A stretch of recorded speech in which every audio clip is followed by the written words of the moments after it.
Esta mujer es la madre de la humanidad, la Eva genética de la que todos descendemos. Vivió hace 150.000 años en el este de África, y todos los hombres y mujeres de la Tierra tienen parentesco con ella.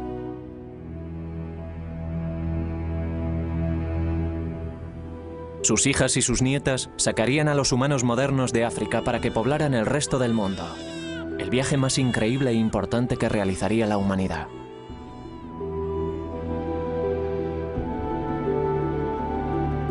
Las huellas genéticas nos proporcionan por primera vez un mapa del itinerario de nuestro viaje. Con él, podemos seguir a las familias de nuestra Eva mientras viajan por un mundo vacío, superan dificultades, se separan y toman caminos distintos para descubrir nuevas tierras.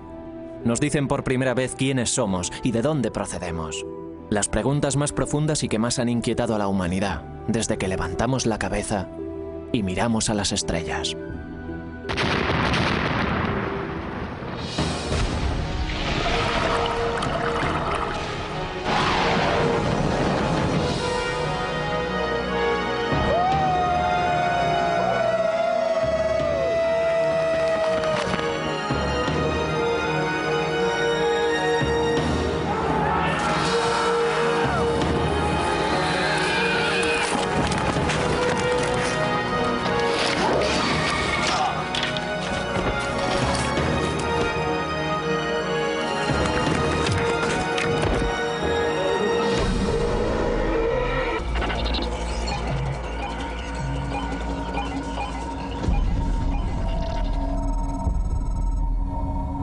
Esta nueva ciencia ha abierto brecha.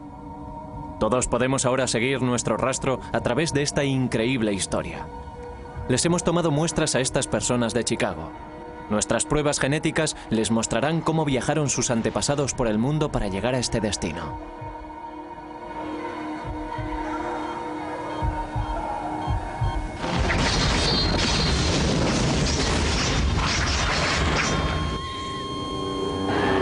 El origen del hombre.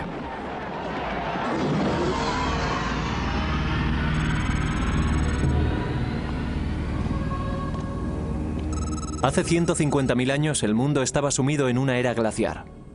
Los casquetes polares avanzan. El nivel del mar desciende 120 metros. El norte de África es un inmenso desierto con pequeñas islas de verdor. En esas islas hay pequeños grupos de personas.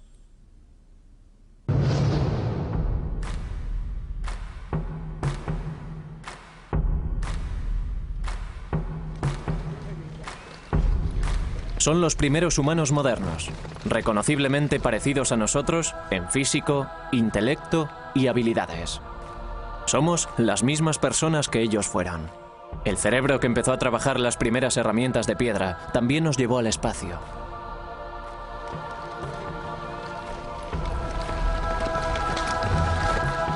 Son cazadores-recolectores que viven en grupos muy diseminados, que todos los años recorren grandes distancias, refugiándose donde pueden, recogiendo semillas y frutas.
Hace 150.000 años la caza era la clave de la supervivencia. Eso explica muchas cosas sobre el modo en el que evolucionó la raza humana. Para la caza hacen falta unas ideas y una planificación esmeradas. Hacía falta una cooperación que exigía mayor inteligencia y una mayor capacidad para la comunicación. Los alimentos se compartían en el campamento, con lo que se lograba una unidad incluso mayor en el grupo. Nuestros antepasados llevaron una vida compleja y sofisticada, culturalmente distinta a la nuestra, pero con una capacidad total para el pensamiento abstracto y las necesidades familiares.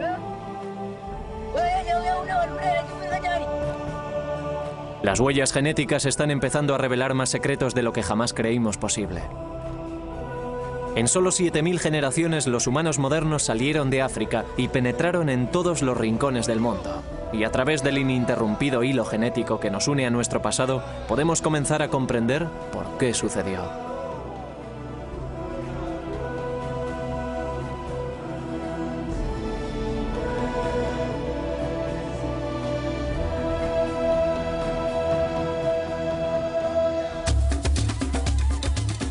Los arqueólogos pueden contarnos con asombroso detalle cómo vivían los humanos modernos.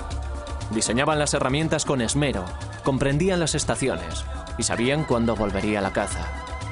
Almacenaban materias primas para utilizarlas posteriormente y trataban con todos los grupos que había a cientos de kilómetros de distancia. Entendían claramente el concepto de pasado y futuro y enterraban a sus muertos.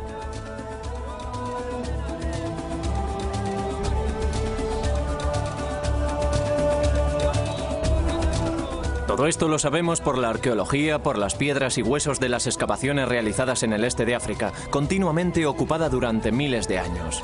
Pero para comprender quiénes somos y de dónde procedemos, tenemos que observar nuestra herencia genética.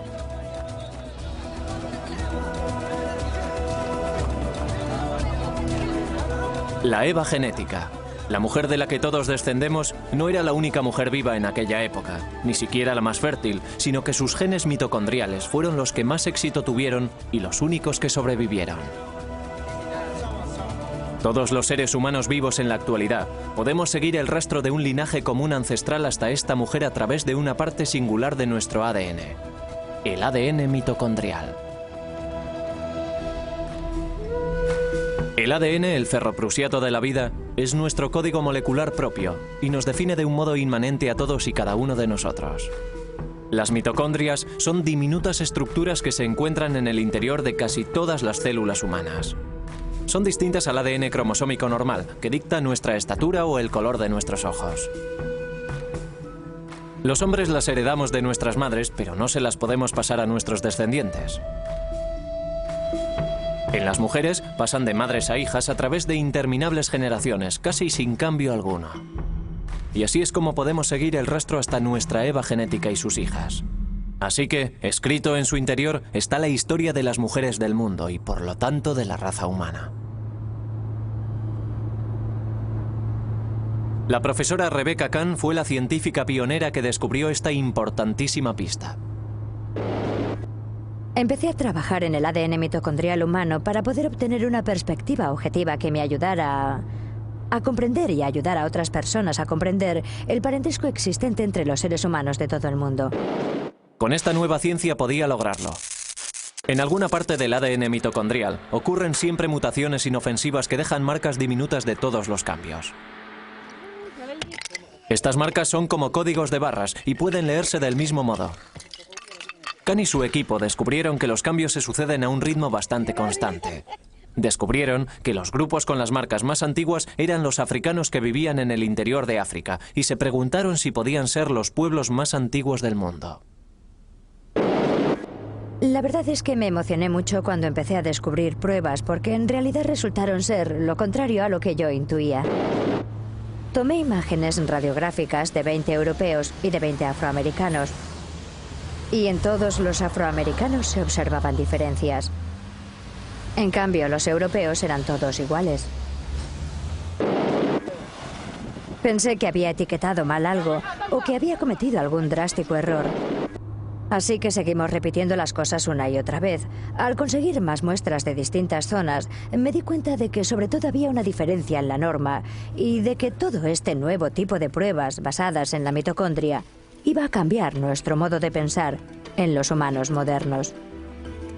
En 1987, Khan y sus colegas publicaron un trabajo que indicaba por primera vez que las marcas se remontaban a África, demostrando claramente que era el lugar de nacimiento de la raza humana.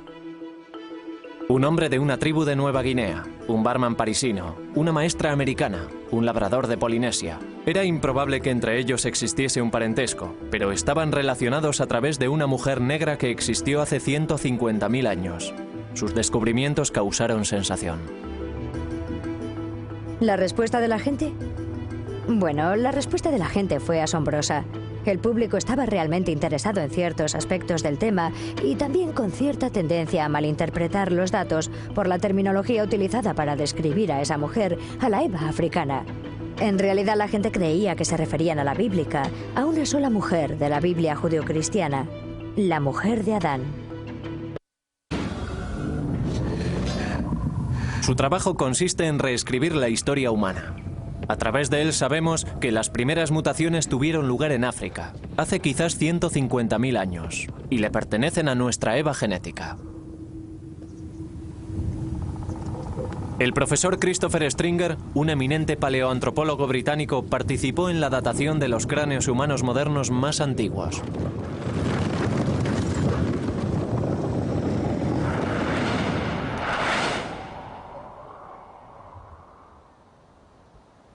Este cráneo es lo máximo que nos podemos aproximar al aspecto de la cara de la Eva mitocondrial. Es un cráneo muy completo, encontrado en los sedimentos de una cueva que tiene una datación de 120.000 años de antigüedad. Y aquí podemos ver que es de un humano moderno. El cráneo tiene una bóveda alta y redondeada y la cara está por debajo de la bóveda craneal. Y este es el aspecto que tenía. Utilizando técnicas forenses de reconstrucción, se le añadió músculo y carne al cráneo para que nos proporcionase el primer vistazo al aspecto que posiblemente tuviera nuestra madre genética hace 150.000 años. Esto es lo que más nos podemos acercar. Pero ¿de dónde procedía esta Eva mitocondrial? ¿Quiénes eran sus antepasados? Hace 3,5 millones de años surgió un primer linaje de homínidos que lentamente evolucionó hasta llegar a nosotros, los humanos modernos. Pero genéticamente no podemos retroceder más que hasta Eva. Todos los linajes genéticos ancestrales se extinguieron. Nuestro árbol genealógico moderno comienza con ella.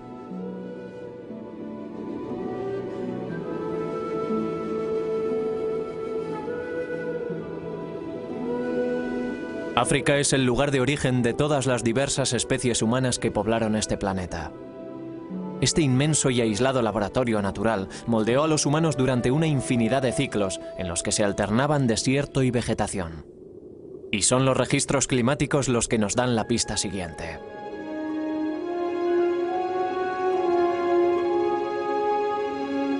Los humanos modernos emprendieron muchas veces la larga caminata de salida de África, asentándose en distintas partes del Viejo Mundo, pero no sobrevivieron.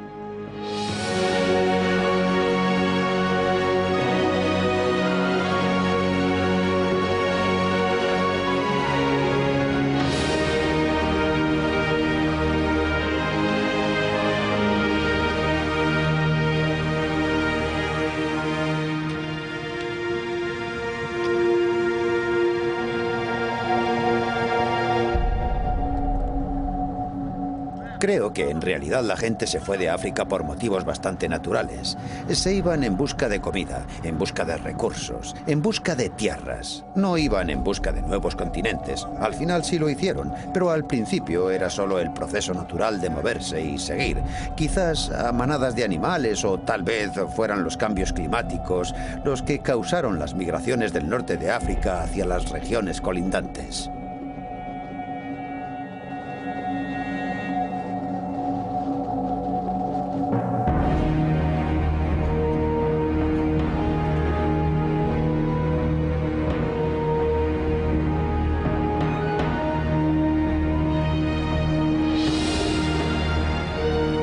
La lucha contra el ciclo de sequía e inundaciones fue la causa de que los cazadores-recolectores tuvieran que recorrer miles de kilómetros. Este grupo, siguiendo a la caza hacia el norte, llegó a Egipto y se adentró en Israel. Pero en el mundo moderno no hay rastro alguno de sus genes.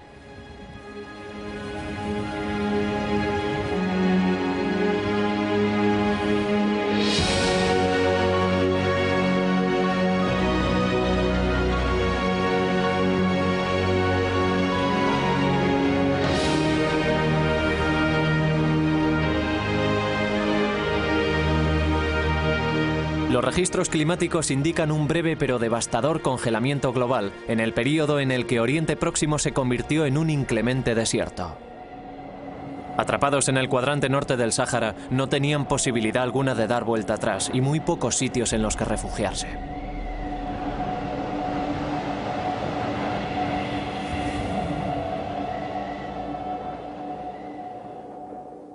No sobrevivieron ni ellos ni ninguno de su linaje. Fallecieron durante una intensa sequía hace unos 110.000 años. Sus huesos fueron descubiertos en las cuevas de Kafse, próximas a Nazaret, en Galilea, en 1933. 13 frágiles esqueletos. Uno de una mujer con un diminuto bebé a sus pies. Cuando se desenterraron estos huesos eran el esqueleto humano moderno y completo más antiguo de cuantos se habían encontrado. Los numerosos esqueletos que han sido encontrados en cuevas de Israel en las excavaciones de Kafse y Skul demuestran que ya había humanos fuera de África hace más de 100.000 años.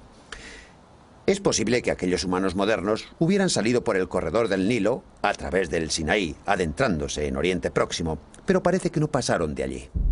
Tardarían 40.000 años en volver a intentarlo. Hace 80.000 años el mundo volvía a enfriarse. Una vez más avanzaban los casquetes polares secando las tierras. La vida se hizo mucho más difícil. A la vez que se secaba África, también lo hacía el agua potable. Los registros oceánicos nos muestran que el nivel del mar descendió drásticamente cuando el agua del mundo quedó atrapada en forma de hielo. Al dirigirse la caza hacia el norte, nuestros cazadores-recolectores se vieron obligados a convertirse en pescadores.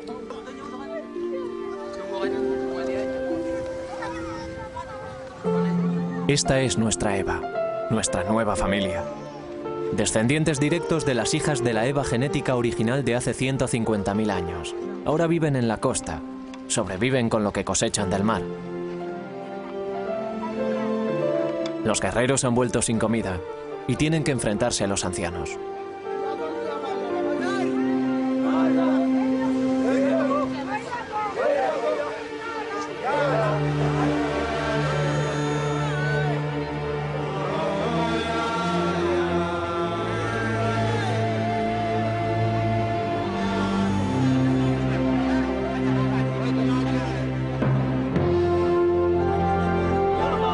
Nuestra supervivencia ha estado siempre a merced del clima.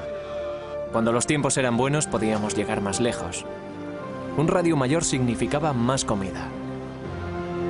Pero la edad del hielo congeló el mundo y los desiertos se echaron encima, obligando a nuestros grupos a quedarse en territorios más pequeños, amontonados contra la costa. Su dieta consistía en pescado, vieiras, ostras y almejas, pero el Mar Rojo se hizo mucho más salado, resultando así mucho más difíciles la pesca y el marisqueo.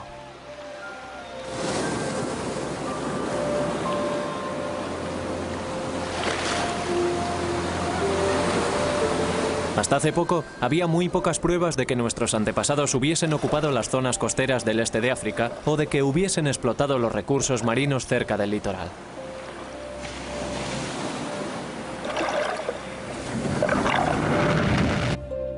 Este es Sifi Bergey, un geólogo.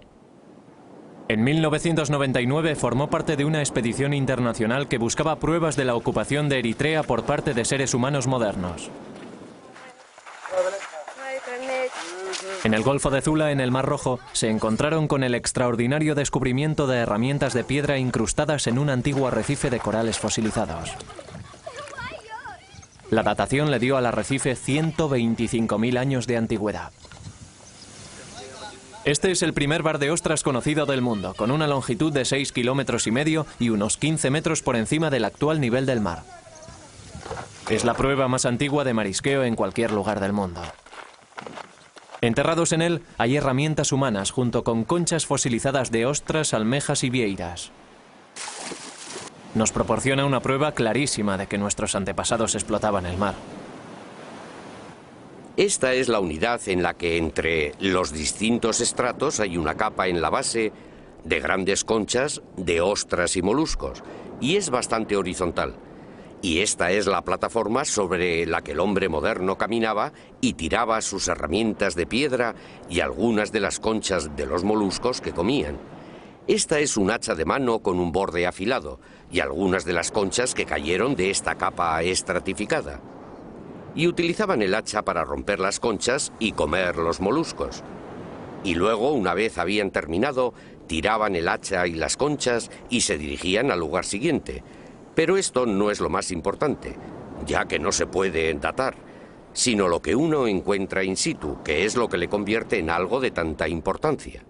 Si pueden ver esto, se trata de una herramienta obsidiana.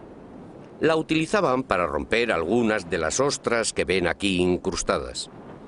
No se ve totalmente cerrada porque la golpearon y se comieron lo que había en su interior.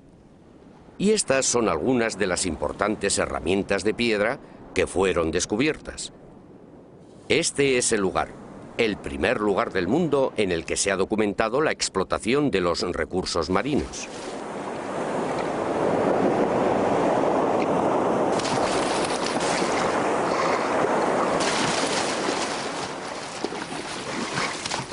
Los restos de estas conchas son además una pista vital sobre los motivos por los que nuestros antepasados realizaron la larga travesía para salir de África. Con una dieta constante de alimentos marinos es posible que hubiesen sobrevivido más niños, pero su creciente número haría que la demanda de alimentos fuese aún más irremediable. Los campamentos como este acogerían solo a unos centenares. En un momento dado, solo había 10.000 humanos modernos vivos en todo el mundo. Éramos una especie en peligro de extinción, como lo son hoy los grandes simios.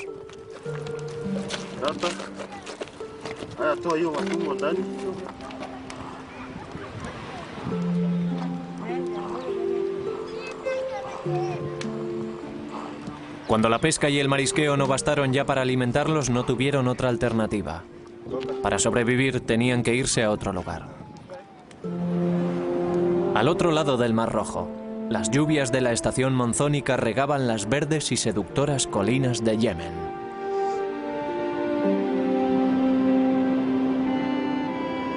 Los científicos siempre pensaron que nuestros antepasados habían migrado de África muchas veces, grupo tras grupo, y se cree que siempre fueron hacia el norte, vía Egipto y el Israel moderno. Pero el rastro del ADN nos cuenta una historia distinta. El profesor Stephen Oppenheimer es una de las autoridades más prominentes en investigaciones genéticas sobre el seguimiento del ADN. Trabajando conjuntamente con el árbol genético y los ciclos climáticos prehistóricos, fue el primero en tener la extraordinaria idea de que nuestros antepasados salieron de África por una única ruta del sur. Esta playa está en la vertiente occidental del Mar Rojo, en el lado africano. Al otro lado podemos ver las colinas de Yemen. Creo que fue por aquí por donde cruzaron nuestros antepasados durante la primera etapa de su viaje hacia el resto del mundo. Los pescadores de la localidad conocen estos estrechos por el nombre de Puertas de la Desgracia, por las feroces y terribles corrientes que los atraviesan. Pero hace 80.000 años el nivel del mar estaba 45 metros más abajo. Como resultado, aparecieron varias islas y arrecifes que permitieron que nuestros antepasados cruzaran hasta Yemen como si fueran estriberones. El hombre, o los primates a él emparentados, tenía que salir de África finalmente. Pero los cambios climáticos determinaron el momento y la ruta. Azuzados por el hambre, por un hábitat esquilmado y tal vez por los primeros atisbos de la inquieta curiosidad humana por las tierras de enfrente, nuestro preciado grupo de humanos modernos se dispuso a viajar.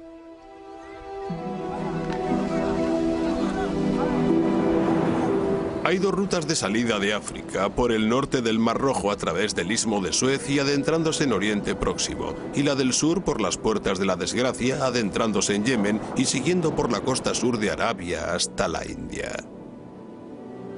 Ambas rutas son posibles. Es posible que para llegar al norte nuestros antepasados tuviesen que cruzar el desierto del Sáhara, y en aquellos tiempos era todavía más seco que en la actualidad. Aquí en el sur lo único que tenían que hacer era cruzar este estrecho tramo de agua. Solo hay 16 kilómetros hasta Yemen. Así que esta era una región a la que podían venir con confianza. Creo que esta playa jugó un papel muy importante en la historia humana, ya que creo que este es el lugar por el que nuestros antepasados cruzaron desde África a Yemen, dando el primer paso de su viaje hacia el resto del mundo. Y este es el único lugar por el que podían salir con éxito de África.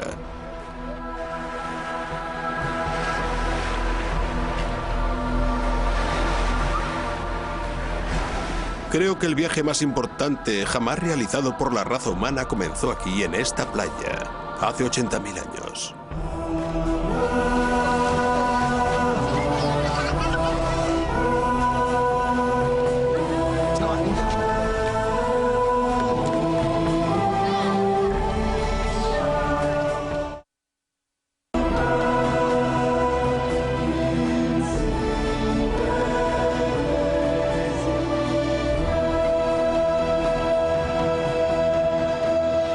Un pequeño grupo de gente, un éxodo, el acontecimiento más importante para la población del mundo.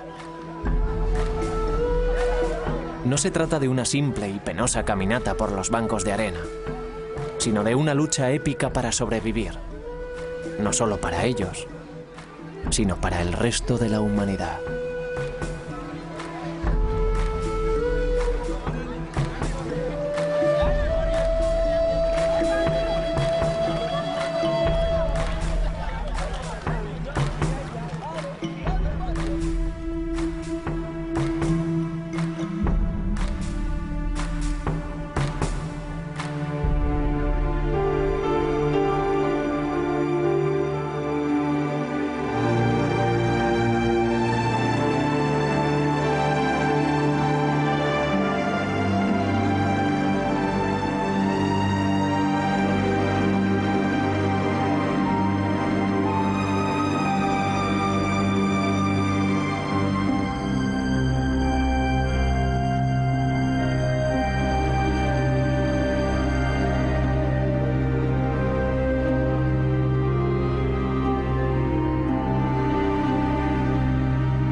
Aquellos que sobrevivieron a la travesía, los que no sucumbieron a los peligros de las puertas de la desgracia, llegaron a una tierra virgen. Esta es la nueva frontera situada al principio del resto del mundo.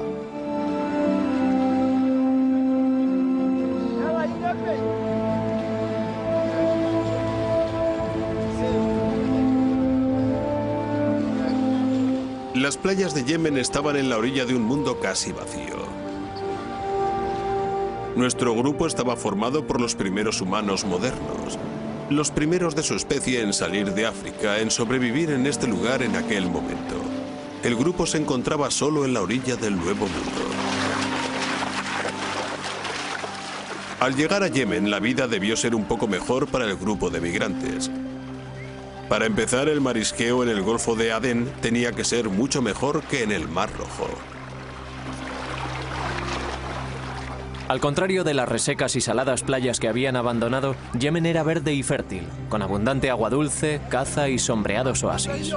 Un refugio seguro para que se asentase en él una familia. Es probable que fuera un grupo pequeño, tal vez con un máximo de unas 250 personas. Estarían diseminadas en unidades familiares de 5 a 20 individuos, pero colaborando con los otros grupos de la población. Cualquier número inferior a 200 hubiera sido inviable. No habrían podido superar las epidemias ni la hambruna.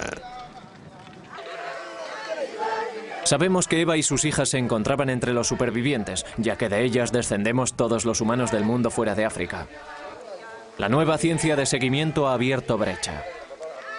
Al utilizar este único e ininterrumpido linaje genético mitocondrial, los científicos construyeron un extenso árbol genealógico señalando las marcas con precisión, organizándolas por períodos y lugares, y en él se ve que una vez fuera de África, nuestros antepasados se dividieron en grupos, yendo algunos en dirección norte y oeste y otros en dirección este y sur. Una vez hubieron abandonado África y Yemen, tomaron caminos distintos para no volver a verse nunca.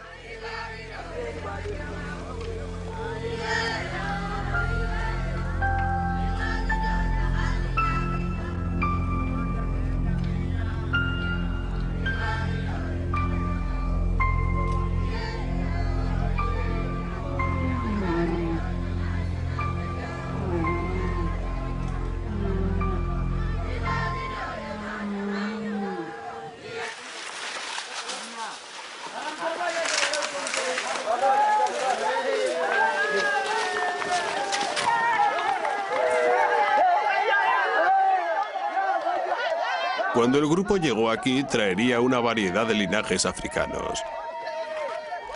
En un grupo de 250 personas, al menos había unos 5 o 6 linajes distintos.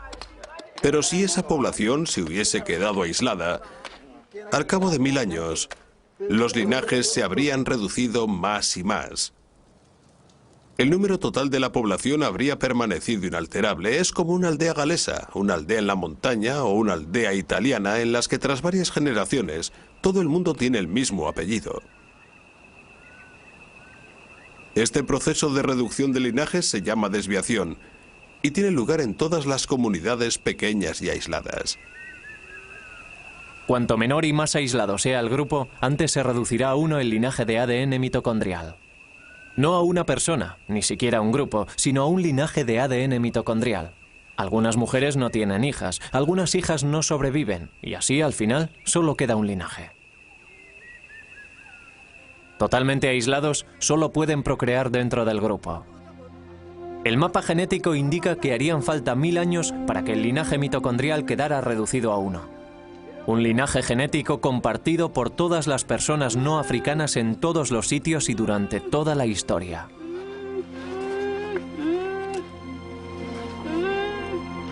Un único linaje que convence a Stephen Oppenheimer que está en lo cierto sobre nuestra ascendencia africana.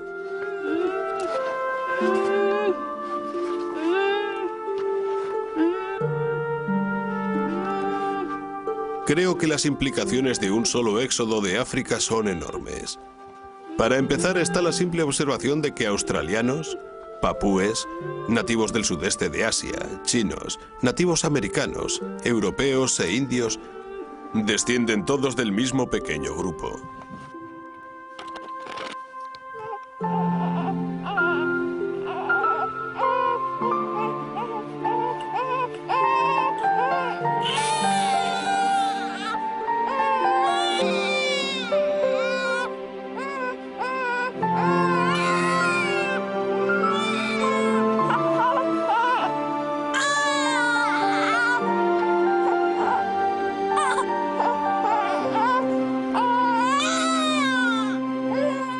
Eso significa que este pequeño grupo se diversificó enormemente durante los 80.000 últimos años, creando poblaciones totalmente diferentes físicamente en distintas partes del mundo y que se adaptaron física y culturalmente a los nuevos entornos que encontraron y exploraron.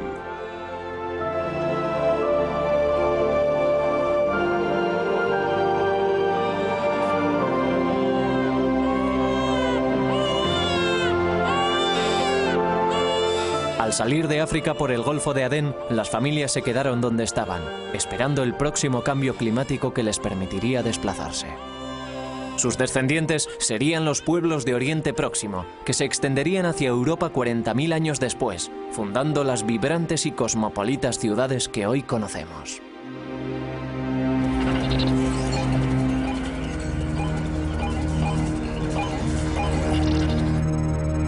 Otros siguieron adelante, más allá del Golfo, avanzando hacia el este, mariscando a lo largo de la costa del Océano Índico, buscando lugares cálidos y apacibles en los que detenerse. 6000 años después de haber alcanzado las playas de Yemen, nuestros ancestros habrían llegado comiendo hasta Malasia.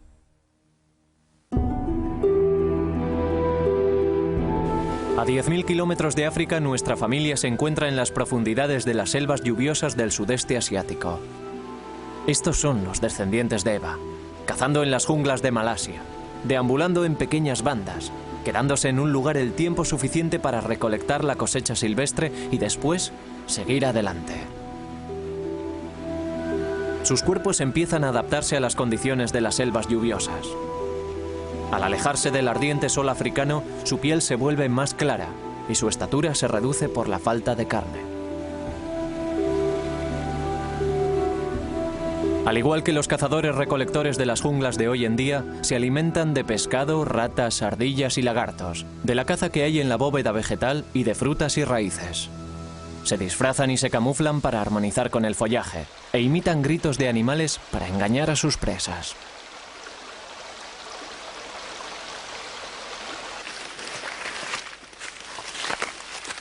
Comparten su vida en la selva con serpientes venenosas, cobras, pitones y animales depredadores. Entre su salida de África y su llegada a Australia, hay pocas pruebas arqueológicas claras de la presencia de humanos modernos y de su asombrosa migración. Ni cráneos, ni esqueletos, ni tumbas. El nivel del mar era más bajo. Así que lo que nuestra familia hubiese dejado tras de sí durante su viaje por el litoral ha sido reclamado por este. El rastro genético es lo único que tenemos. Y solo al llegar a Malasia aparecen nuevas pruebas para llenar los espacios vacíos.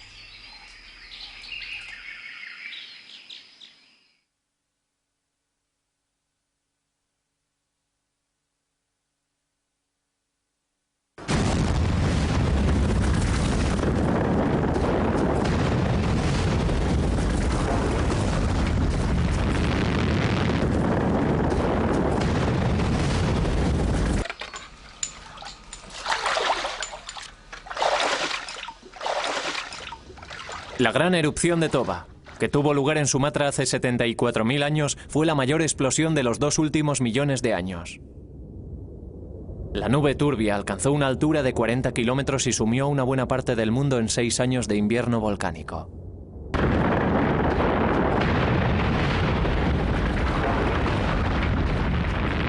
El norte de Malasia, India y Oriente Próximo fueron cubiertos por un mortífero sudario de espesa ceniza volcánica.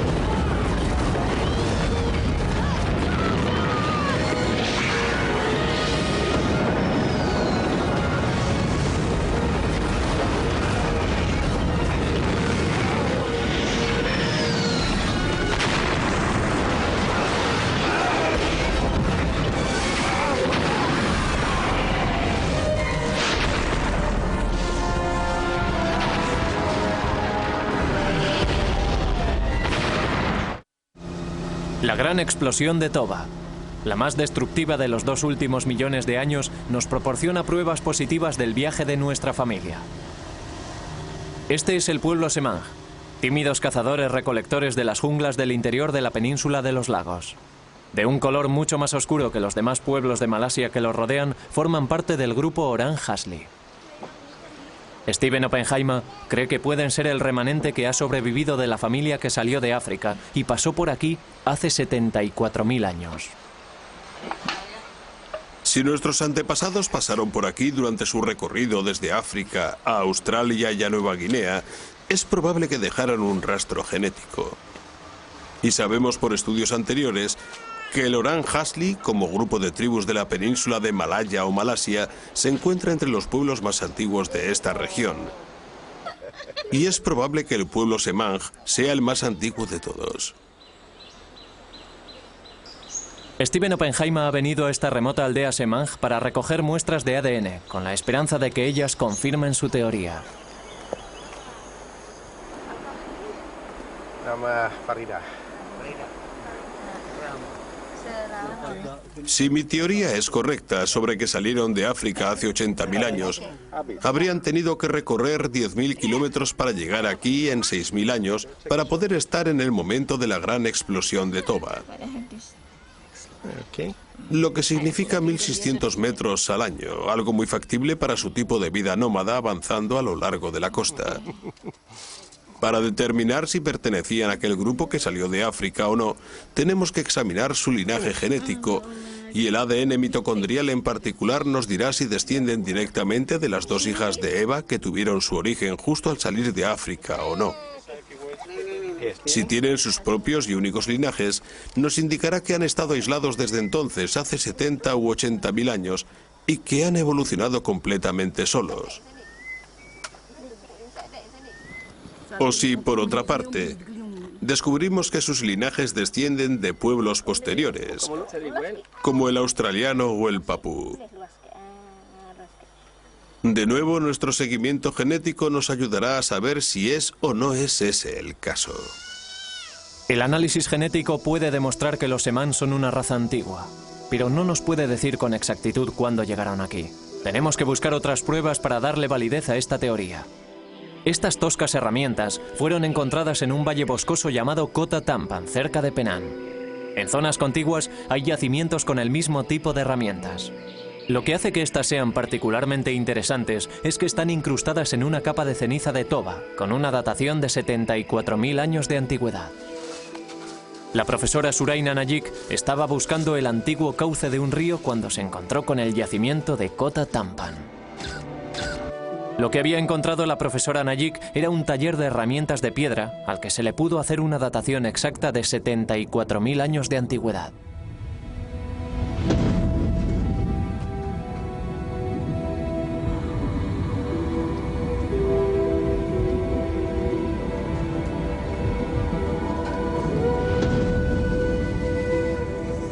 La ceniza cubría la superficie de trabajo. Tenía una datación de 74.000 años de antigüedad.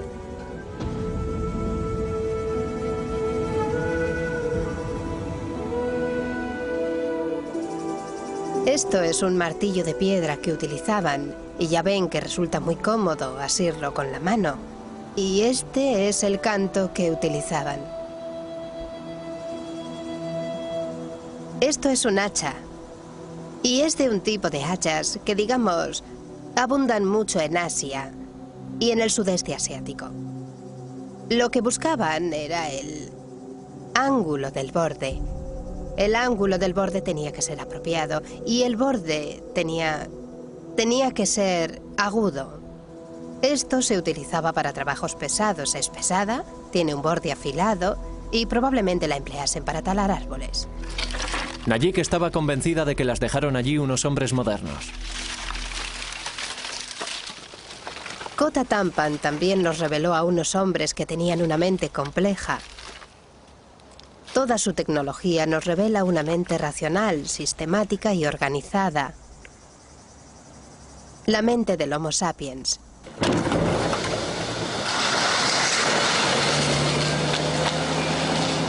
Las herramientas de Kota Tampan son cruciales para la datación de la presencia del hombre moderno en el sudeste asiático. Son la primera prueba tangible que tenemos de todo el viaje desde África a Australia. Combinándola con los análisis genéticos de Stephen Oppenheimer, pueden ser una prueba real de nuestra antigua migración. Ya que encontró la prueba que necesita.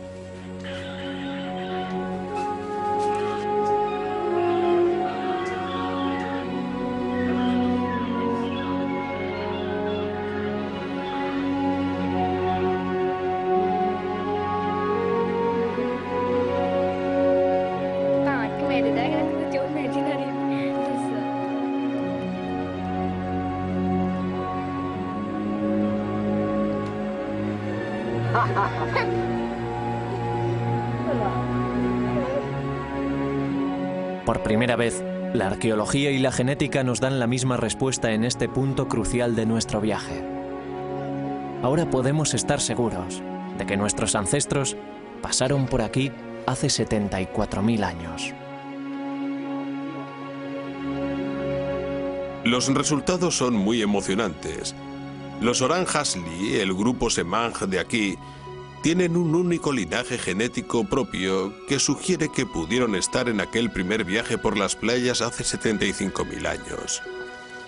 Tienen un único linaje propio que proviene de las dos primeras hijas de Eva fuera de África.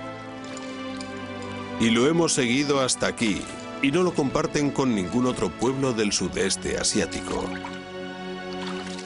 En aquella época el nivel del mar estaba 48 metros más abajo. La mayor parte de las islas del sudeste asiático estaban unidas en la singular masa de tierra del continente Sunda. Los supervivientes del invierno volcánico de Toba llevarían nuestro viaje genético a su gran etapa siguiente, el desconocido continente de Australia.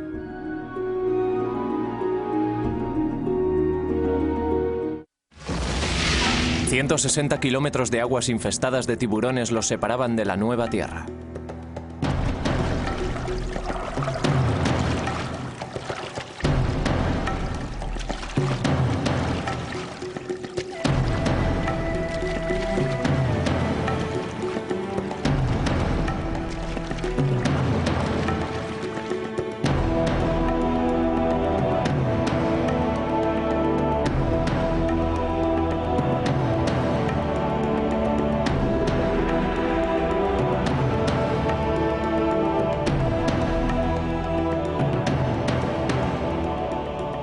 Este es el segundo gran éxodo de la migración de la humanidad por el mundo. Pero esta vez no estaban las verdes colinas de Yemen para proporcionarles la comodidad de una llegada segura.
¿Por qué lo arriesgaron todo en una aventura tan peligrosa sin saber siquiera si al final encontrarían tierra?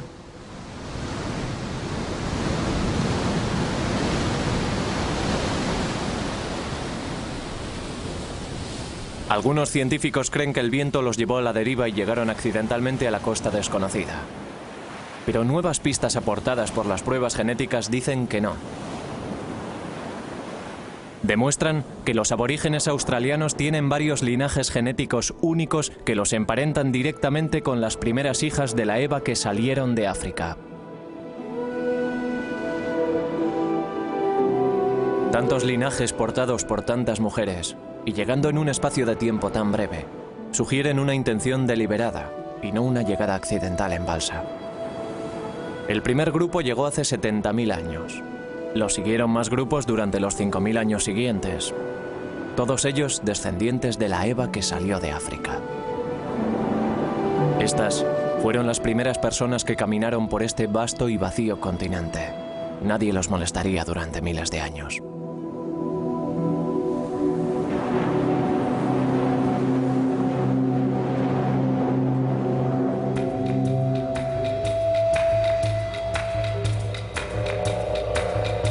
La Australia en la que se adentraron era el hogar de animales gigantescos, megafauna. Canguros de 3 metros de estatura y tortugas tan grandes como coches. Uno era el Geniornis, un ave gigantesca incapaz de volar. Las pinturas rupestres de las cuevas de este mundo desaparecido tienen una datación de 61.000 años de antigüedad. Pero de repente, 10.000 años después, aquel fantástico animal y toda la megafauna se habían extinguido. No hubo alteraciones climáticas, no hay grandes yacimientos de matanzas que nos indique un exceso de caza. Pero los humanos cambiamos el mundo en cualquier lugar en el que nos encontremos. La repentina extinción es una prueba de su presencia. Parece probable que nuestros antepasados destruyeran el ojoso hábitat con fuego, y los animales de tamaño mayor que se alimentaban de plantas simplemente murieron.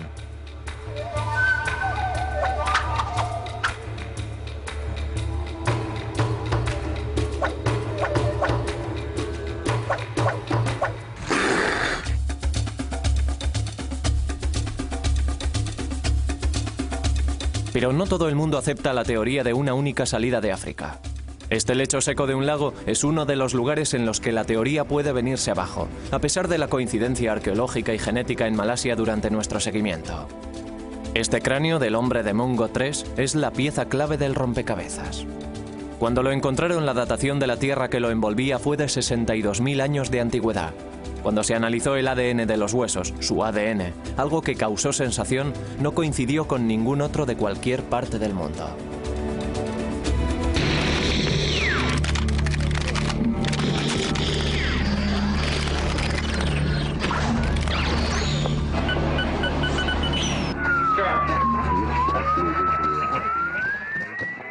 Para aquellos que no creen en la teoría de la salida de África, esto parece probar que los humanos modernos evolucionaron en épocas diferentes en distintas partes del mundo, hasta llegar a ser las personas que hoy somos.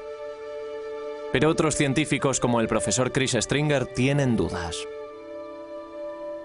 La extracción del ADN es muy problemática, sobre todo en un esqueleto de 60.000 años de antigüedad. En primer lugar, es posible que el ADN recogido sea contaminación. No estamos seguros de ello, pero aunque se trate de un ADN genuino, otros análisis han demostrado que puede haber derivado de un ancestro africano, igual que todos nosotros. Así que, en mi opinión, las pruebas de Mungo, de los huesos y el ADN siguen apoyando el reciente origen africano de nuestra especie. Los aborígenes australianos son un pueblo antiguo, pero ya no se parecen a sus antepasados que llegaron hace tantos miles de años. Sus cuerpos se han adaptado, reteniendo algunas de las características necesarias para sobrevivir como cazadores-recolectores en el duro entorno del desierto. Bajo la piel, somos todos muy parecidos. Nuestro ADN muestra que descendemos de una combinación genética muy pequeña.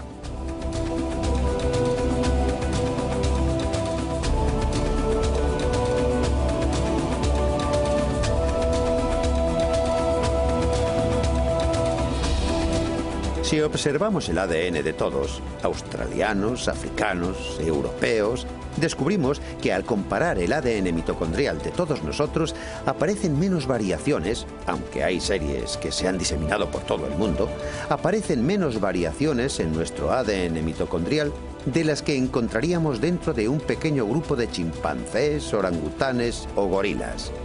En esos simios aparecen más variaciones, incluso en grupos pequeños, que en toda la raza humana.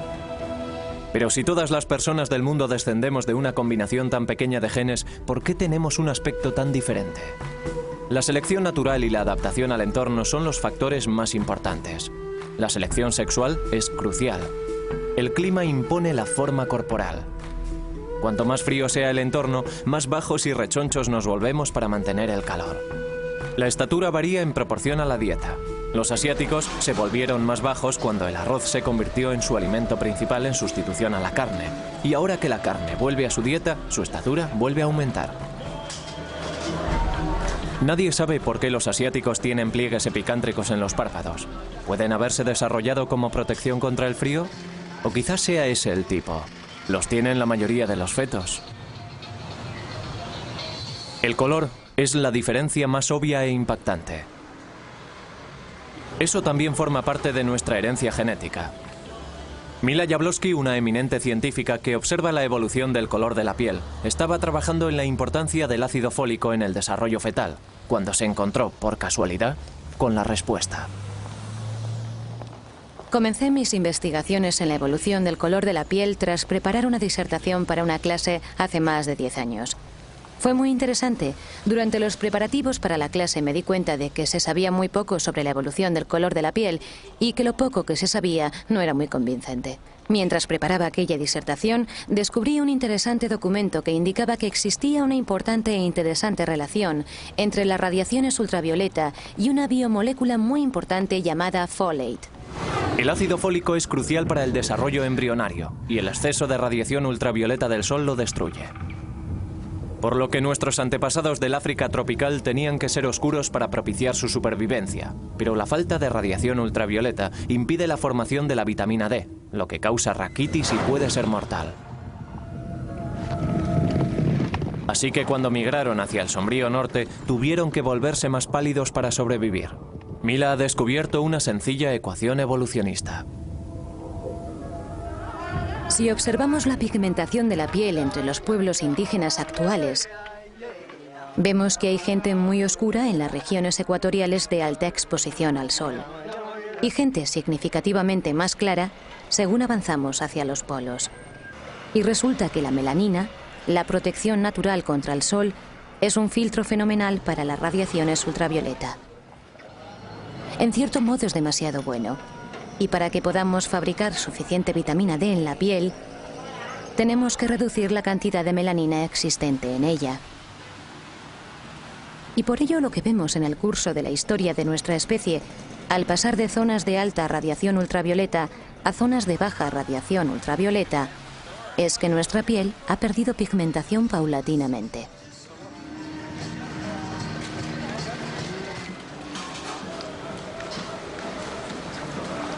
Según sus cálculos, hacen falta 20.000 años para pasar del negro al blanco.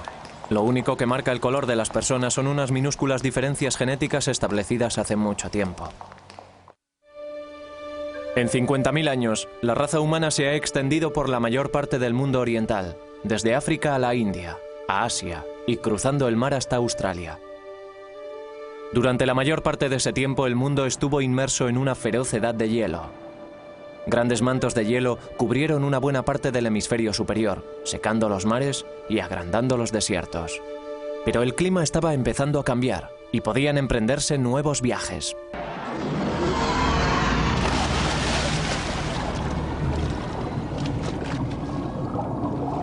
Durante la épica migración a lo largo de las playas desde África a Australia, nuestra familia fue dejando tras sí colonias que realizaron nuevos viajes por su cuenta. Un grupo se abrió camino a través de Asia, adentrándose en China y rebasando sus confines. Otro se dirigió al norte desde la India, llegando hasta las vastas estepas asiáticas tras dejar atrás el Himalaya. Y otro se quedó aquí, en el Golfo Arábigo. Los grandes lagos de agua dulce permitieron a nuestras familias procedentes de África colonizar estas bolsas de abundante vegetación rodeadas por el desierto.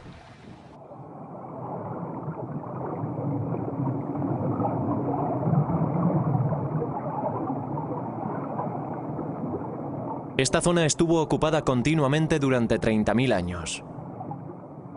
Sus huesos y artefactos quedaron sumergidos al ascender el nivel del mar.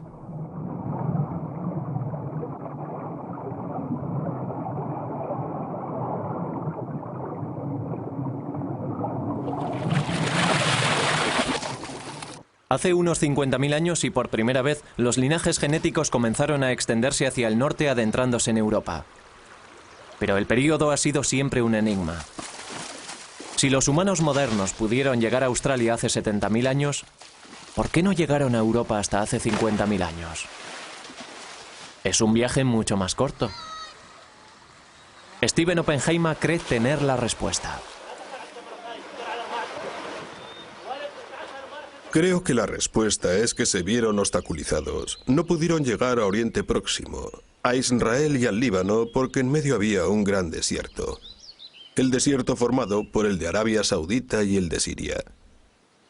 Y hasta hace 50.000 años era absolutamente infranqueable.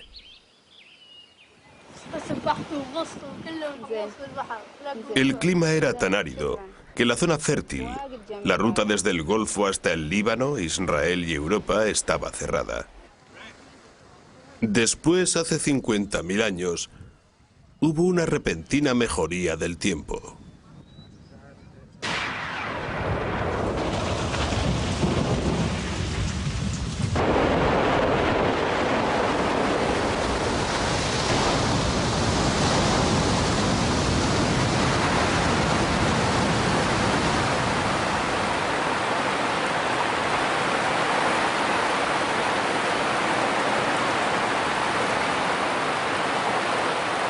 Después de siglos en los que predominó el desierto, llegaron las lluvias. Las lluvias monzónicas arrecieron en Arabia y en la India, y la zona fértil fue en aumento. Los ríos se llenaron y la caza se encaminó al norte. Nuestras familias y nuestros linajes genéticos fueron tras ella.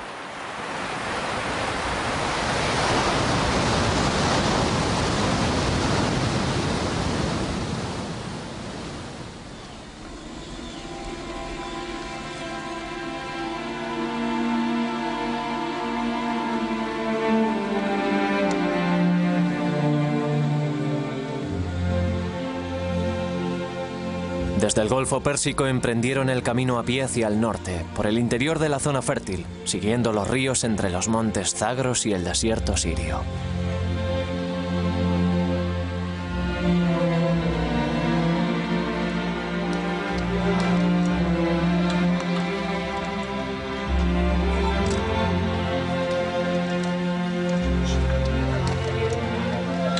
La idea de que los europeos llegaron por el norte de África está muy firmemente afincada, pero las pruebas de Stephen Oppenheimer no la apoyan.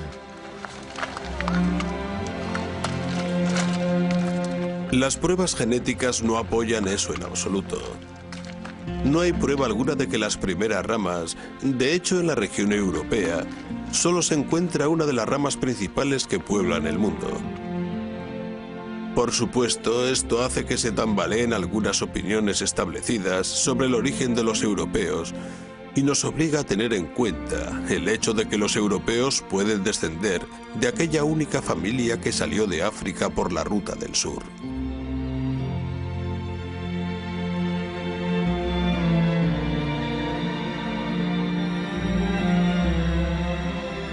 Esta nueva prueba genética reescribirá la prehistoria europea.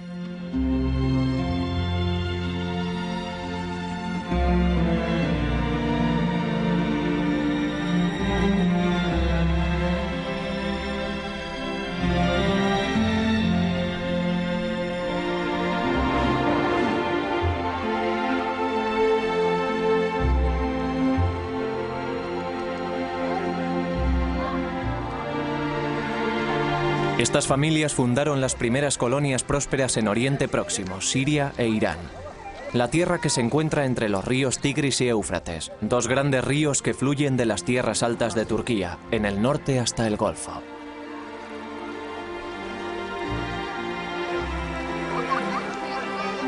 Aquí, aprenderían posteriormente a cultivar la tierra y a domesticar a los animales, convirtiéndose así en los primeros agricultores.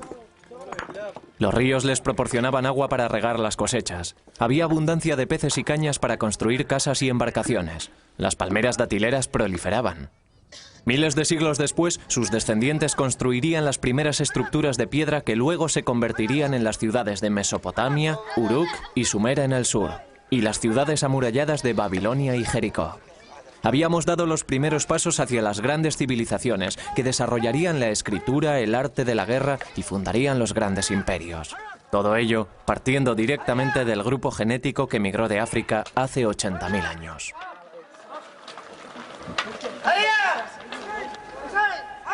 Durante este tiempo hubo también una explosión de nueva tecnología. Las herramientas de piedra y las lanzas que manufacturaban los humanos modernos se volvieron incluso más ligeras y efectivas. Los montes Zagros estaban llenos de caza, y la buena caza da estabilidad. Al mismo tiempo comienzan a establecer la ubicación simbólica de campos de enterramiento en lugares sagrados, cuyo valor para la comunidad ayuda a crear y a definir una sensación de territorio duradero.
En una localidad del Líbano se ha descubierto la sepultura de un niño de 12 años, con una datación de 44.000 años de antigüedad.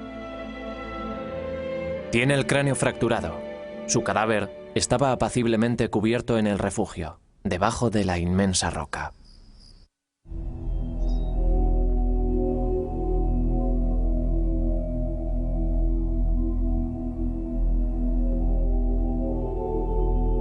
Desde estos puntos las familias se dispersaron rápidamente por el Mediterráneo, al sur a lo largo de la costa de Siria hasta el norte de África, al norte a través de Turquía, atravesando los Balcanes y adentrándose en Europa.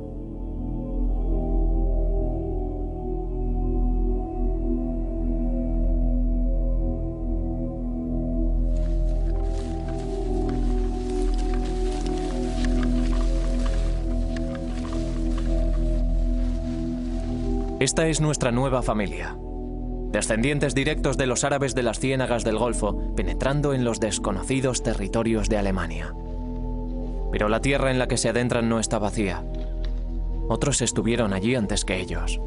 Los neandertales han sido dueños de Europa durante más de 250.000 años.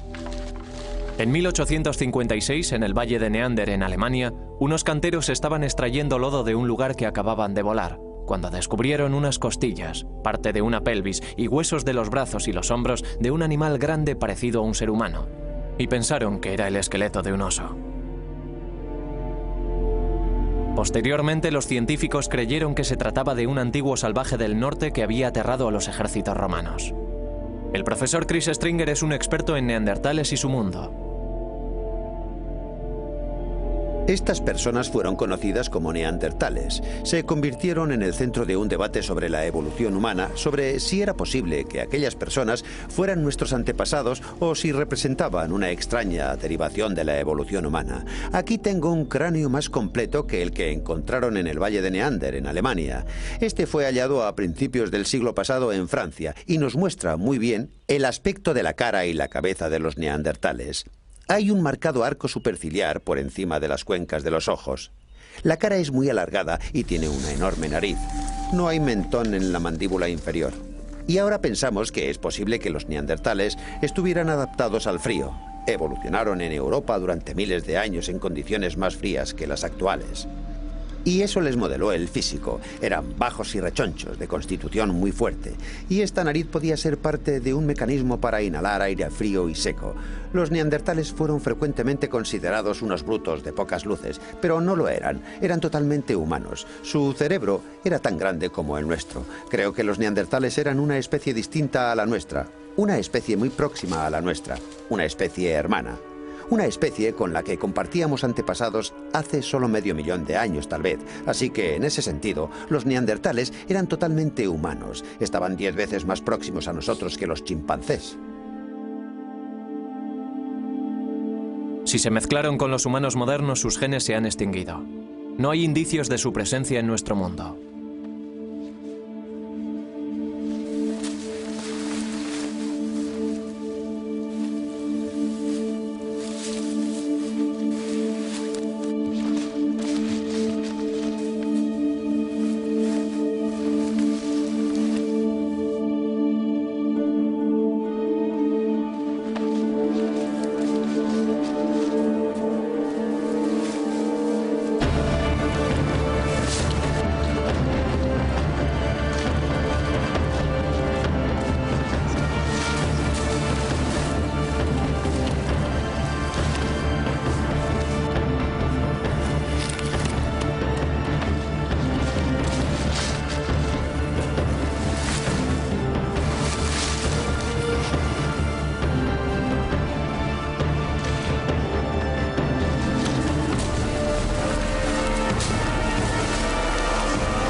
Al cabo de 10.000 años, los neandertales estaban ya extinguidos. Los humanos modernos borraron todo rastro de sus rivales y ocuparon el espacio que dejaron. El motivo de su desaparición no está claro. Vivieron al lado del hombre moderno durante miles de años, pero es probable que al final los neandertales no pudieran adaptarse lo bastante rápidamente al nuevo mundo y a sus nuevos e ingeniosos rivales. Los neandertales utilizaban el cuerpo para intervenir en la naturaleza. Los modernos humanos utilizaban el cerebro.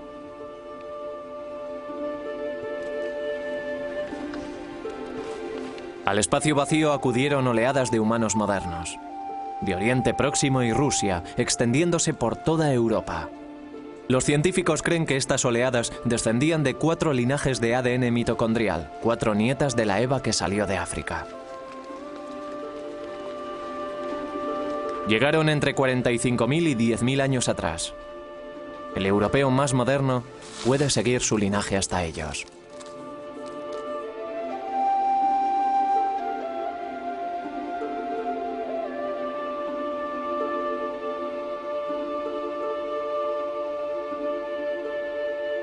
La tecnología de los neandertales casi no había cambiado en más de 200.000 años.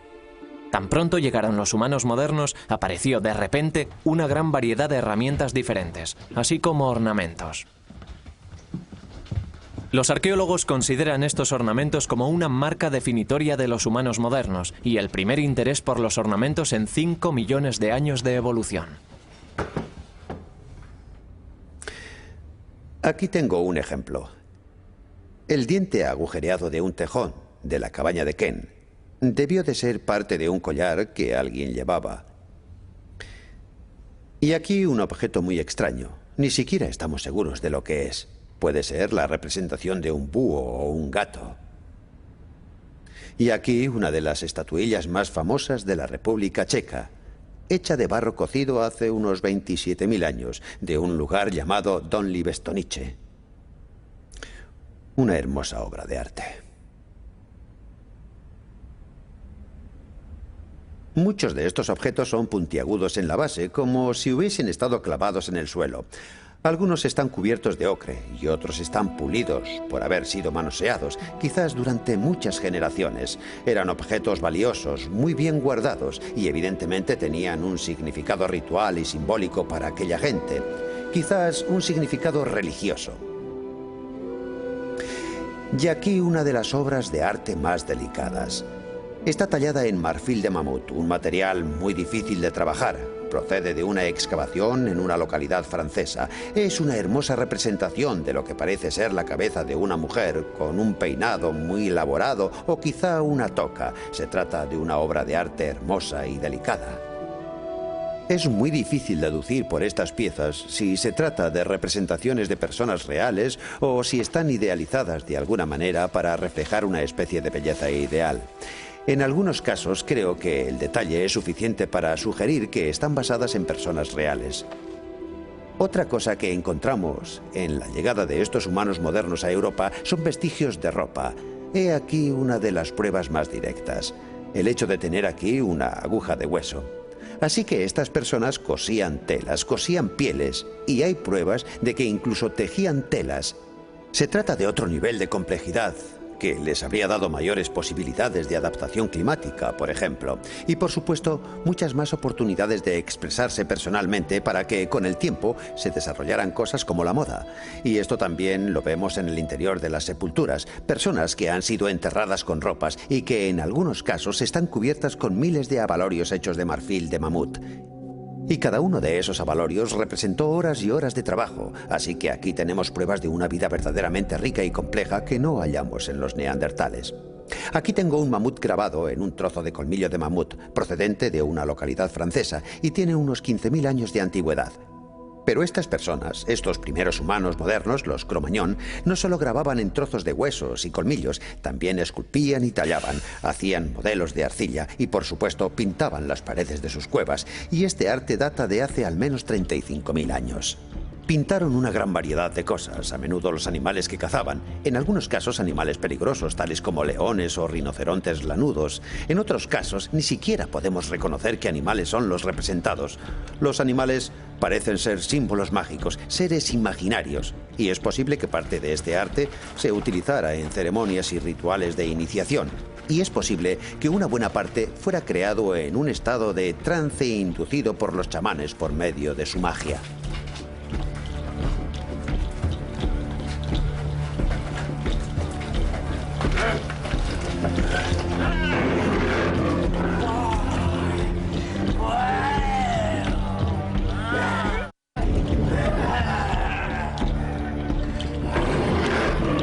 Los humanos modernos hemos llegado tan lejos como podíamos llegar en el continente europeo. Detrás hemos dejado unas claras huellas genéticas que se remontan al movimiento de la única salida de África hace 80.000 años. El mundo volvía a enfriarse. Al comenzar la nueva edad de hielo, los humanos modernos encontraban un lugar en el que asentarse. A 16.000 kilómetros de distancia al otro lado del globo, y 6.000 años después comenzaría la invasión de un nuevo mundo. Nuestro linaje genético se ha extendido ya en todas direcciones a partir de una raíz salida de África, y la última frontera de América nos hace ir ahora caminando hacia el norte desde la India, el sudeste de Asia y China. Y hacia el este desde las estepas mongoles de Siberia, convergiendo en el estrecho de Bering, la frágil lengua de tierra que une Asia con América.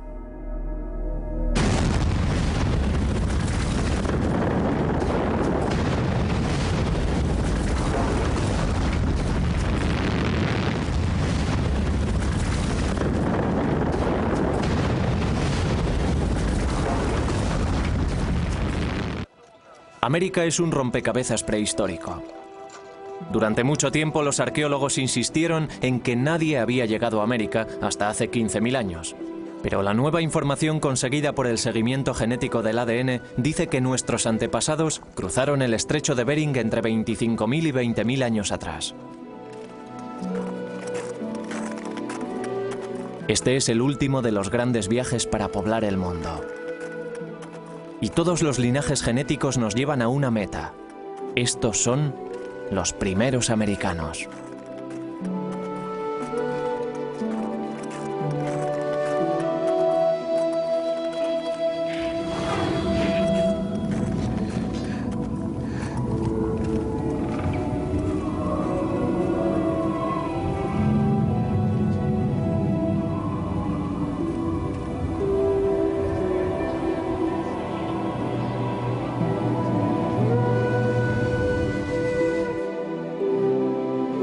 Hace 25.000 años el mundo se estaba adentrando en una de las peores edades de hielo que hemos tenido que resistir. En algunos lugares, el hielo tenía un espesor de 5 kilómetros.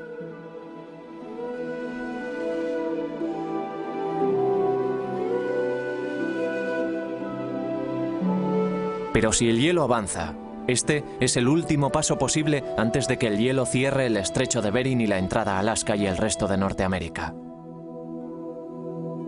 Tardaría otros 8.000 años en volver a abrirse. El motivo por el que sabemos que los primeros americanos llegaron hace unos 20.000 años es el hecho de que sabemos qué tipos de fundación trajeron consigo, qué tipos de fundación mitocondrial trajeron consigo de Asia. En Asia tenemos tipos similares a los tipos americanos y por lo tanto sabemos cuáles entraron en América en contraposición a aquellos derivados de la llegada a América. Como promedio, los fundadores han acumulado una mutación en América, y como sabemos que el ratio de mutación de nuestro sistema genético, la mitocondria, es de una mutación cada 20.000 años, sabemos que los tipos de fundación han estado evolucionando en América durante 20.000 años y que debe de haber sido entonces cuando llegaron. En Norteamérica, el gran manto de hielo laurentiano cubrió las llanuras centrales destruyendo todo lo que encontró a su paso y obligando a nuestros emigrantes a descender por la costa oeste hasta Sudamérica. Según retrocedía el hielo, se fueron extendiendo por la tierra liberada. Hay pruebas de un asentamiento en un refugio pétreo, en el río Ohio, en Pensilvania, llamado Meadowcroft. Meadowcroft es muy importante para la historia americana porque tiene una datación de 16.000 años de antigüedad y es por lo tanto uno de los primeros asentamientos americanos acreditados por las autoridades. Y casa estupendamente con nuestros cálculos genéticos, ya que tuvieron que llegar varios miles de años antes para poder llegar a Meadowcroft. El Dr. James Adebayo dirigió al equipo de científicos que excavó el refugio.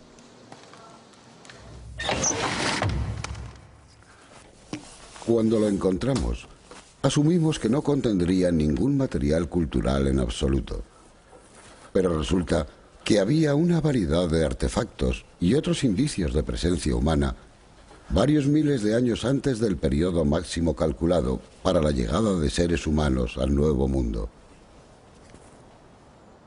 Esparcidos por esta superficie y por otras superficies de ocupación más profundas, en estos hogares y a su alrededor, hay una serie de artefactos entre los más notables, de los cuales se encuentran fragmentos de pedernal como este, y los instrumentos cortantes hechos con el pedernal. Lo que es único en estas piezas es que no solo no son manufacturados en su mayor parte por los grupos de indios del Paleolítico en las Américas, sino que tienen un notable parecido con los instrumentos cortantes de pedernal del norte de China, que tienen unos 28 o 29.000 años de antigüedad. De hecho, copias de este material podrían mezclarse con las colecciones del norte de China y no podrían distinguirse unas de otras. Lo que nos sugieren las pruebas de Meadowcroft, junto con los datos que están surgiendo de una serie de excavaciones en otros puntos de Norteamérica, es que no hubo una sola migración de seres humanos al Nuevo Mundo, como se postuló recientemente durante las 2 últimas décadas, sino una serie de pulsaciones o emanaciones. Así que ahora se han establecido múltiples entradas como patrón para la migración americana. Estos primeros colonos portaban muchos linajes genéticos diferentes. Procedían de Siberia, China, Asia Central, de Malasia incluso, y de Japón. En 1996, el esqueleto conocido como el hombre de Kennewick fue descubierto cerca del río Columbia, en el estado de Washington. Cuando se lo llevaron a Gene Shatters, el antropólogo forense creyó al principio que se trataba de los restos de un pionero del siglo XIX. Se quedó asombrado cuando la datación con carbono 14 reveló que tenía 9.500 años de antigüedad. Era el esqueleto más antiguo jamás encontrado en Norteamérica. Pero lo que realmente intrigaba a Shatters era que, a pesar de su antigüedad, el hombre de Kennewick no se parecía a los nativos americanos modernos. Su cráneo era caucásico, no mongoloide, y la reconstrucción de su cara mostraba una clara similitud con los Ainus que vivían en el norte de Japón.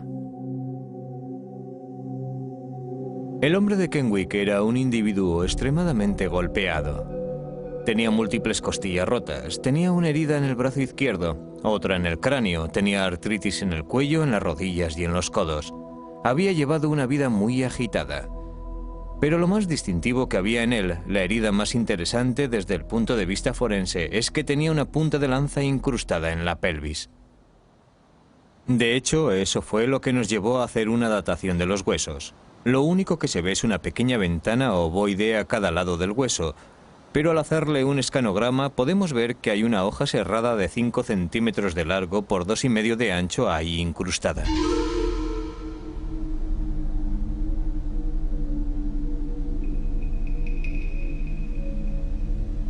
Lo interesante de esta punta de lanza es que es de un estilo que solo vemos tras la muerte de este hombre en el este de Washington. Podemos ver ese estilo descendiendo por la costa de Columbia Británica para terminar en Washington, entre unos 10.000 a 9.000 años atrás, datados con radiocarbono. Las personas que traen esta punta de lanza, que son las que encontramos con este tipo de punta de lanza posteriormente a poca distancia en el tiempo, son muy similares a los indios americanos modernos.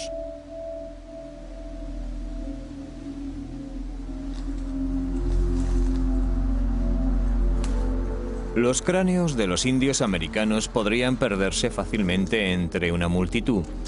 Así que lo que parece es que llega una nueva población con características del nordeste de Siberia y empieza a sustituir a los inmigrantes de la primera llegada. Lo que esto sugiere en un sentido más amplio es que hubo algún tipo de conflicto. ¿Se trataba de un conflicto personal? ¿Se había enfurecido alguien con él por algún tema sin importancia? ¿O se trataba de hecho de una disputa por el territorio entre poblaciones rivales que acaban de entrar en contacto? El hecho de que suceda en el momento de la llegada de las nuevas poblaciones, el hecho de que el hombre de Kenwick tenga un aspecto distinto a las poblaciones recién llegadas, no sugiere que se trata de una disputa por el territorio.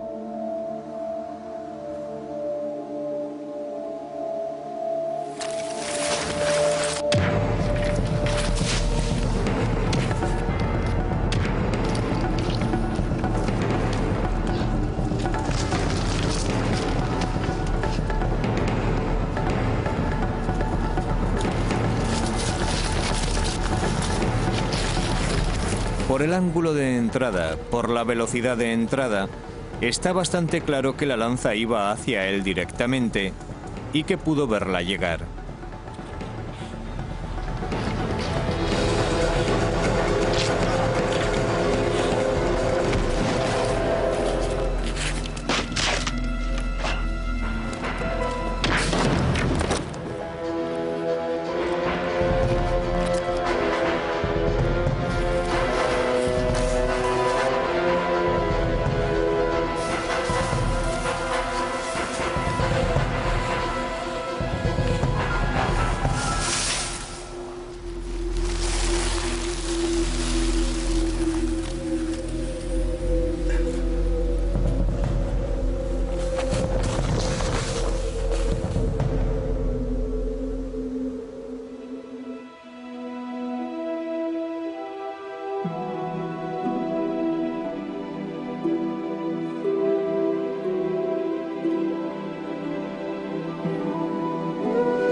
El profesor Shatters cree que el hombre de Kenwick falleció por hipotermia y ahogamiento.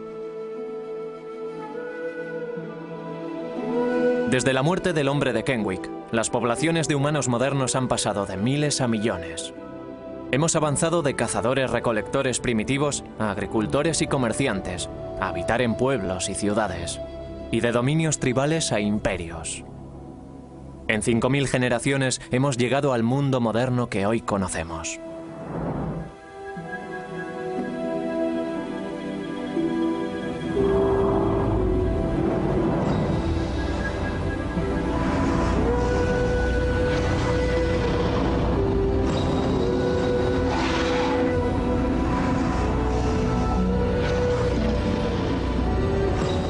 Desde la década de los 80 se han tomado muestras de ADN a miles de personas de todas partes del mundo. Desde Alaska a Nueva Zelanda. Desde los inuit a los islandeses. Analizándolas, los científicos pueden buscar similitudes entre los códigos personales y ver qué pueblos son los más emparentados. Todos los individuos pueden comprobar su ADN mitocondrial y conocer las rutas que sus antepasados siguieron en su viaje alrededor del mundo. Desde África a todos los rincones del mundo.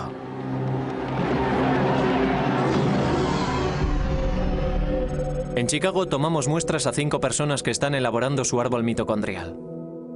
Después de analizar sus muestras de ADN, los científicos descubrieron una extraordinaria conexión entre un griego y un nativo americano. Angela Takis es una griega que llegó de Europa a los Estados Unidos. Leonard Maliterri es un nativo americano, de pura raza Creek. Ambos descienden de la misma pequeña y rara rama de nuestro árbol familiar y comparten un antepasado común de hace 30.000 años, quizás del sur de Siberia. Cuando los humanos modernos poblaban el mundo vacío tras abandonar África, algunos fueron al norte, a la Rusia central. Allí nació una nueva hija que portaba una nueva marca, X. Sus hijos se separaron y algunos fueron al sur, a Europa, y otros al este desde Siberia y hacia América. Takis y Maliterri llegaron a América desde extremos opuestos de la Tierra y se conocen ahora, por primera vez, en Chicago. Es su primera reunión familiar en los 30.000 años de historia evolutiva.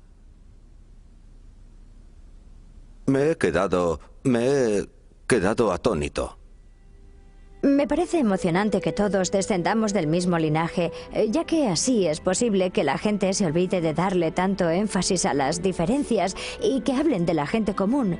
Tal vez eso ayude a que las personas sean más tolerantes y también más amables, y quizás eso progrese.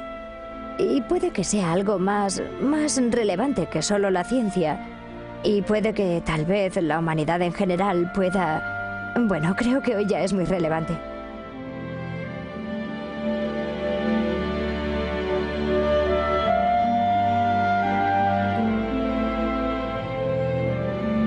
Hace 80.000 años, un pequeño grupo de humanos modernos se enfrentó a los terrores del Mar Rojo y abandonó África para siempre.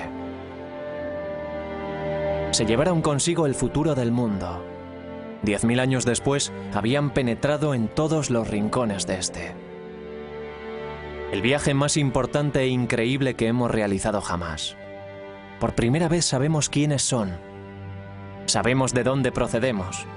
Sabemos que somos las mismas personas que nuestros inquietos e inquisitivos antepasados. Pero hemos llegado al final de nuestra migración. Nos quedan tierras vacías a las que acudir. La ciencia nos dice que una cadena ininterrumpida nos une a nuestro pasado, y entre nosotros. Todos compartimos la misma herencia genética de nuestra antepasada Eva. Quizás sea ese el mensaje más importante que debamos llevar al futuro.